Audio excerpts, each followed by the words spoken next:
प्यारे बच्चों नमस्ते।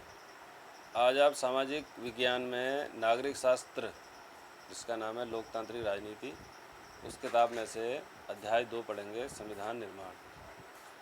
अब जो संविधान निर्माण है आपका, ये जो पाठ 2 लिखा हुआ है, अध्याय 2 लिखा हुआ है, ये अध्याय आप लोगों के हिसाब से तीसरा चल रहा होगा वहाँ पर, क्योंकि मैं पहले 2 पाठ करा चुका था। समकालीन विश्व में लोकतंत्र और लोकतंत्र क्यों और कैसे, वो दोनों एक ही पाठ है। तो दूसरा पाठ है आपका संविधान निर्माण। इसको आप लोग ध्यान से सुने। तो संविधान क्या है उसके बारे में हम लोग पहले इसके बारे में जान लेते हैं। पिछले अध्याय में हमने देखा कि लोकतंत्र में शासक लोग मनमानी करने के लिए आज़ाद नहीं हैं। कुछ बुनियादी नियम हैं जिनका पालन नागरिकों और सरकार दोनों को करना होता है। ऐसे सभी नियमों का सम्मिलित रूप संविधान कहलाता है। बात समझ में आई? यानी कि कुछ बुनियादी जो नियम होते हैं जिनका पालन नागरिकों और सरकार दोनों को करना होता है, ऐसे सभी नियम जिनमें इन सबका सम्मिलित रूप संविधान कहलाता है। देश का सर्वोच्च कानून होने की हैसियत से संविधान नागरिकों के अधिकार, सरकार की शक्ति और उसके कामकाज के तौर तरीकों का निर्धारण करता है। इस अध्याय में हम लोकतंत्र के संवैधानिक स्वरूप पर कुछ बुनियादी सवाल उठाएंगे। हमें संविधान की ज़रूरत क्यों होती है, संविधान बनते कैसे हैं, उन्हें कौन बनाता है और किस तरीके से बनाता है, किसी लोकतांत्रिक देश के संविधान को आकार देने वाले मूल्य कौन से हैं। एक बार संविधान बन जाने के बाद क्या हम बदलती स्थितियों के अनुरूप उसमें बदलाव कर सकते हैं? हाल के दिनों में संविधान बनाने का एक उदाहरण दक्षिण अफ्रीका का है। वहाँ क्या हुआ और दक्षिण अफ्रीकी लोगों ने किस तरह अपने संविधान निर्माण के काम को अंजाम दिया, हम इस अध्याय की शुरुआत में इसी अनुभव पर गौर करेंगे। इसके बाद हम भारतीय संविधान के निर्माण और इसके पीछे के मौलिक विचारों, मूल्यों की चर्चा करेंगे और देखेंगे कि यह किस तरह नागरिकों के जीवन और सरकार के अच्छे कामकाज के लिए बढ़िया ढांचा उपलब्ध कराता है। बच्चों, आपको मैं एक किताब से पढ़ा रहा हूँ, आप चाहें तो अपनी किताब खोल सकते हैं और किताब को देख लें। उस किताब में ही लोकतांत्रिक राजनीति जो आपकी किताब है, उस किताब में तीसरा पार्ट है आपका, दूसरा पार्ट है संविधान निर्माण। इसको आप लोग देख लें और सामने से देखें, मैं आपको पढ़ा भी रहा हूँ, इसमें क्लियर भी हो जाएगा। दूसरा आपका ये जो फ़ोटो दिख रही है आपको, नेल्सन मंडेला की है। नेल्सन मंडेला दक्षिण अफ्रीका के गांधी इनको कहा जाता था।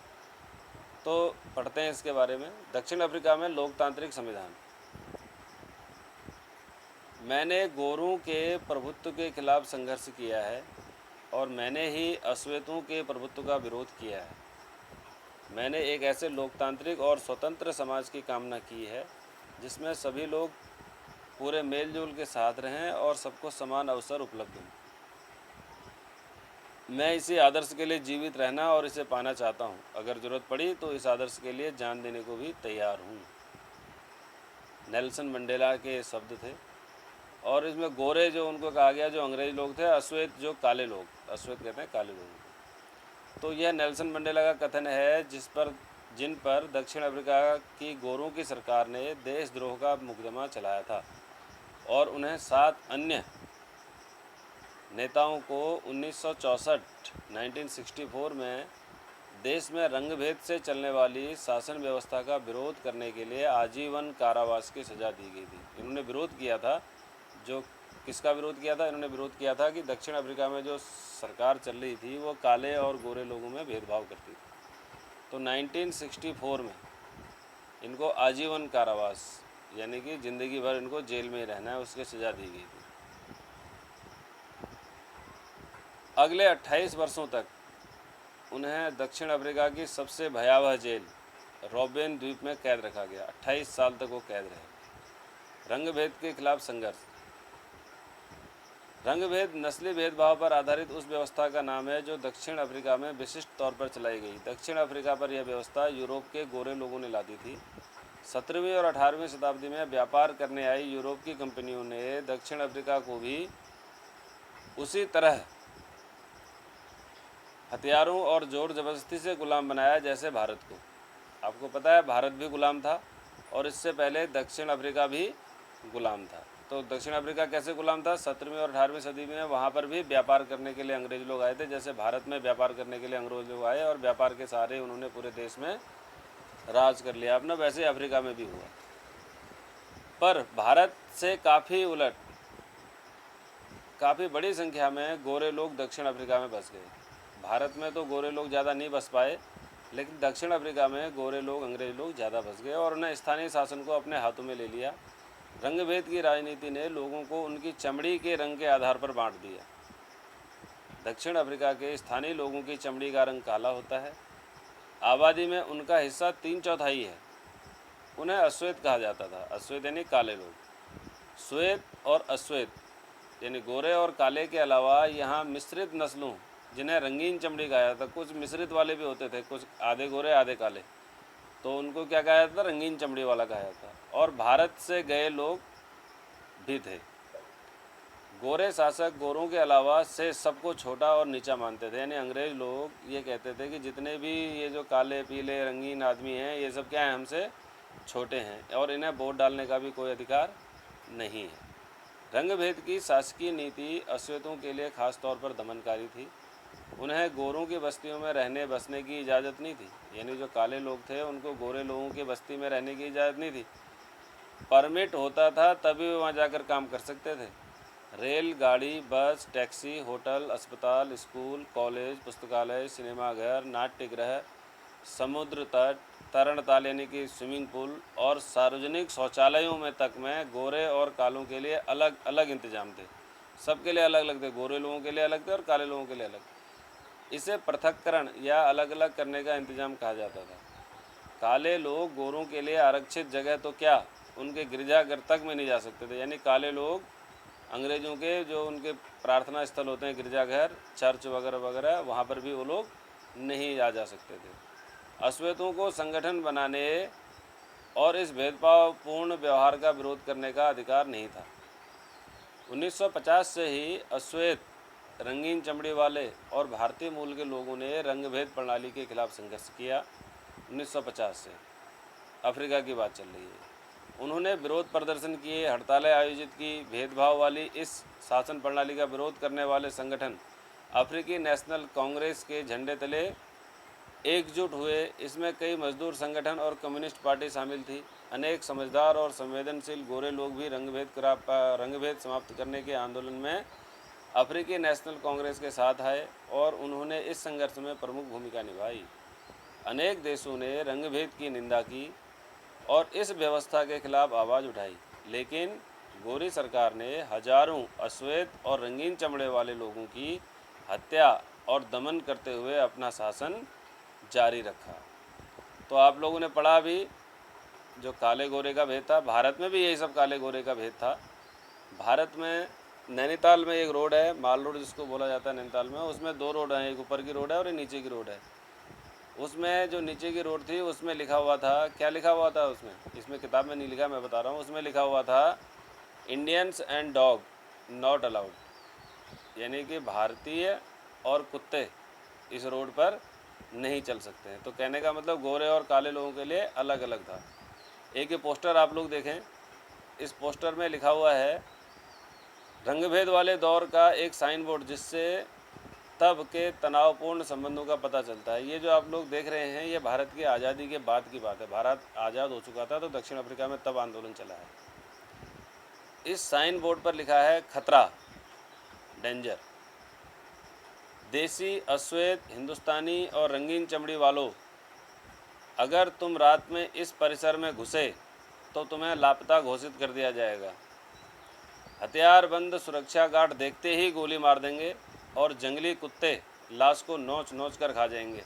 तुमको चेतावनी दी गई है, यू हैव बीन वार्न्ड। यानी कि वहाँ पर अंग्रेज लोगों ने सीधे सीधे कह दिया था कि काले और जो हिंदुस्तानी और रंगीन चमड़ी वाले लोग हैं इस एरिया में ना घुसें, वरना आप लोगों ने देख ही लिया क्या इन लोगों ने कहा। अब एक नए संविधान की ओर बढ़ते हैं। अफ्रीका में क्या हुआ ये देखिए। डरबन एक अफ्रीका में एक शहर है। डरबन समुद्र तट पर अंग्रेजी, अफ्रीकांस और जुलू भाषा में लिखा नोटिस बोर्ड। इस बोर्ड पर लिखा हुआ है डरबन नगर, डरबन समुद्र तट, कानून की धारा 37 के तहत इस तट पर नहाने का अधिकार सिर्फ श्वेत नस्ल के लोगों को ही है। यानी इस समुद्री तट पर नहाने का अधिकार किसको है? जिसकी चमड़ी गोरी है। यानी अंग्रेज लोग, काले और हम लोग जो है यहाँ पर जाके नहीं नहा सकते थे और इंडियंस के लिए भी नहीं था। ये अफ्रीका की बात चल रही है आपकी। अफ्रीका में भी बहुत ज़्यादा तानाशाही थी। अब आप देखें एक नए संविधान की ओर। अब एक नया संविधान कैसे बनता है, संविधान क्या होता है, उसके बारे में आप लोग पढ़ेंगे। इसमें देखें, रंगभेद के खिलाफ जब संघर्ष और विरोध बढ़ता गया तो सरकार को यह एहसास हो गया कि वह अब जोर ज़बरदस्ती से अश्वेतों पर अपना राज कायम नहीं रख सकती। इसलिए गोरी सरकार ने अपनी नीतियों में बदलाव शुरू किया। भेदभाव वाले काले कानूनों को वापस ले लिया गया। राजनीतिक दलों पर लगा प्रतिबंध और मीडिया पर लगी पाबंदियां उठा ली गई। 28 वर्ष तक जेल में कैद रखने के बाद नेल्सन मंडेला, जिसको नेल्सन मंडेला मैंने आपको बताया था, जिनको अफ्रीका का गांधी भी कहा जाता है, को आज़ाद कर दिया गया। आखिरकार 26 अप्रैल 1994 की मध्य रात्रि यानी आधी रात्रि को दक्षिण अफ्रीका गणराज्य का एक नया झंडा लहराया और यह दुनिया का एक नया लोकतांत्रिक देश बना। कब बना? 26 अप्रैल 1994 यानी कि 26 अप्रैल 1994 को दक्षिण अफ्रीका एक क्या बना? लोकतांत्रिक देश। जो किताब का भी आपका नाम है, किताब का क्या नाम है? लोकतांत्रिक राजनीति। तो लोकतांत्रिक, हमारा देश कौन सा है? हमारा देश भी लोकतांत्रिक देश है, डेमोक्रेटिक कंट्री जिसको बोला जाता है। तो लोकतांत्रिक देश बन गया अफ्रीका भी। रंगभेद वाली शासन व्यवस्था समाप्त हो गई, काले गोरे का भेद समाप्त हो गया। सभी नस्ल के लोगों की मिलीजुली सरकार के गठन का रास्ता खुला। तो सभी लोगों ने निर्णय किया कि भैया काले लोग भी आएंगे, गोरे लोग भी आएंगे, इंडियन लोग भी आएंगे, सभी लोग आएंगे, उन सब की एक क्या बनेगी? एक सरकार बनेगी। अब ये सब कैसे हुआ एकदम से? चलिए आइए देखते हैं। इस असाधारण बदलाव के बाद नए दक्षिण अफ्रीका के पहले राष्ट्रपति कौन बने थे? नेल्सन मंडेला, जिनको 28 साल जेल में डाल दिया था। वही जो है दोबारा नेल्सन मंडेला इस गणराज्य के, इस देश के राष्ट्रपति बने, पहले राष्ट्रपति। उन्होंने क्या कहा? उन्होंने कहा ऐतिहासिक रूप से एक दूसरे के दुश्मन रहे दो समूह रंगभेद वाली शासन व्यवस्था की जगह शांतिपूर्ण ढंग से लोकतांत्रिक व्यवस्था अपनाने पर सहमत हो गए, क्योंकि दोनों को एक दूसरे की भलमनसाहत पर भरोसा था और वे इसे मानने को तैयार थे। मेरी कामना है कि दक्षिण अफ्रीकी लोग कभी भी अच्छाई पर विश्वास करना ना छोड़ें और इस बात में आस्था रखें कि मनुष्य जाति पर विश्वास करना ही हमारे लोकतंत्र का आधार है। ये नेल्सन मंडेला ने कहा था।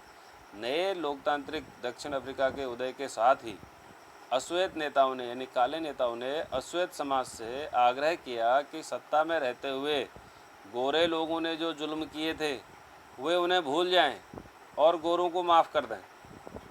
उन्होंने कहा कि आइए अब सभी नस्लों और स्त्री पुरुष की समानता, लोकतांत्रिक मूल्यों, सामाजिक न्याय और मानवाधिकारों पर आधारित एक नए दक्षिण अफ्रीका का निर्माण करें, जिसमें कि कोई किसी से लड़ाई झगड़ा ना करे, गोरे और काले का कोई भेदभाव ना हो, है ना।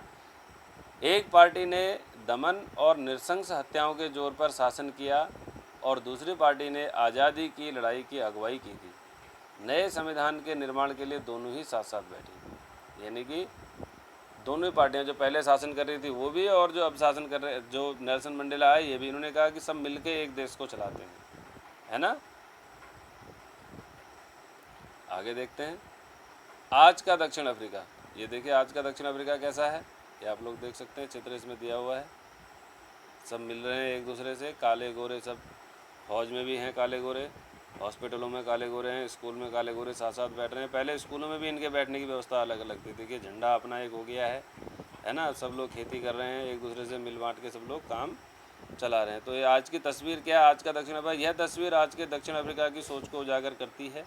आज का दक्षिण अफ्रीका खुद को इंद्रधनुषी देश कहता है। इंद्रधनुषी यानी जिसमें 7 रंग समाहित होते हैं। सभी जाति के लोग, सभी धर्म के लोग एक साथ बैठ के काम करते हैं अब दक्षिण अफ्रीका में। क्या आप बता सकते हैं ऐसा क्यों? अरे क्योंकि वहाँ लोकतंत्र आ गया, क्योंकि वहाँ लोकतंत्र आ गया। लोकतंत्र में क्या होता है, सब समान होते हैं और सबके अधिकार होते हैं, सबको वोट देने का अधिकार होता है। अफ्रीकी संविधान की प्रस्तावना ही इस भावना को खूबसूरत ढंग से व्यक्त करती है। अफ्रीकी संविधान की प्रस्तावना यानी इंट्रोडक्शन, यानी संविधान यानी कॉन्स्टिट्यूशन, संविधान जो बनता है देश का, उसमें प्रस्तावना जो कही जाती है, जैसे हमारे देश का संविधान बना है उसकी प्रस्तावना में लिखा हुआ है हम भारत के लोग, तो वैसे ही इसमें दक्षिण अफ्रीका की संविधान की प्रस्तावना बहुत अच्छे ढंग से, खूबसूरत ढंग से इस भावना को व्यक्त करती है। दक्षिण अफ्रीकी संविधान ने, अभी आगे देखेंगे इसको हम, दक्षिण अफ्रीकी संविधान से दुनिया भर के लोकतांत्रिक लोग प्रेरणा लेते हैं। 1994 तक यानी 1994 तक जिस देश की दुनिया भर में अलोकतांत्रिक तौर तरीक़ों के लिए निंदा की जाती थी, जहाँ पर 1994 यानी आज कब कितने साल हुए हैं अभी दक्षिण अफ्रीका को आज़ाद हुए? 1994, कितने साल हो गए? आज 2020 चल रहा है, तो 20 साल ही हो गए, और 6 साल 26 साल, अभी इनको आज़ाद हुए 26 साल ही हुए हैं। और इस 26 साल में लोग पहले जिसको कहते थे कि कैसा देश है, यहाँ पर तो हमेशा लड़ाई झगड़े होते रहते हैं, काले गोरे का झगड़ा होता रहता है, कोई नियम नहीं, कोई कानून नहीं, सब जंगल राज है, लेकिन आज उसे लोकतंत्र के मॉडल के रूप में देखा जाता है। यह काम कैसे हुआ? यह काम दक्षिण अफ्रीकी लोगों द्वारा साथ रहने, साथ काम करने के दृढ़ निश्चय और पुराने कड़वे अनुभवों को आगे के इंद्रधनुषी समाज बनाने में एक सबक के रूप में प्रयोग करने की समझदारी दिखाने के कारण संभव हुआ। एक बार फिर नेल्सन मंडेला के शब्दों में ही ये बातें समझें। नेल्सन मंडेला ने कहा, दक्षिण अफ्रीका का संविधान इतिहास और भविष्य दोनों की बातें करता है।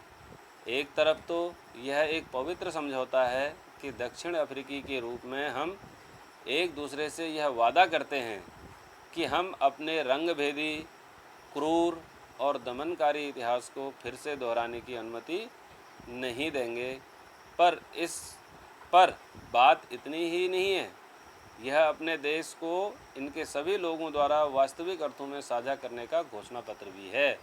श्वेत और अश्वेत, स्त्री और पुरुष, यह देश पूर्ण रूप से हम सभी का है। किसने कहा? नेल्सन मंडेला ने कहा, है ना? ठीक है, इसके आगे पढ़ते हैं, और अब पढ़ते हैं हमें संविधान की ज़रूरत क्यों है। दक्षिण अफ्रीका में संविधान बन गया तो सब लोग एक साथ से होने लगे, तो हमें संविधान की ज़रूरत क्यों पड़ती है? आप लोगों के समझ में आया संविधान की ज़रूरत क्यों है? क्योंकि एक देश को चलाने के लिए, एक देश में सबके अधिकारों की रक्षा के लिए हमें संविधान की ज़रूरत होती है। तो इसके बाद अगले वीडियो में अब हम पढ़ेंगे हमें संविधान की ज़रूरत क्यों है। धन्यवाद।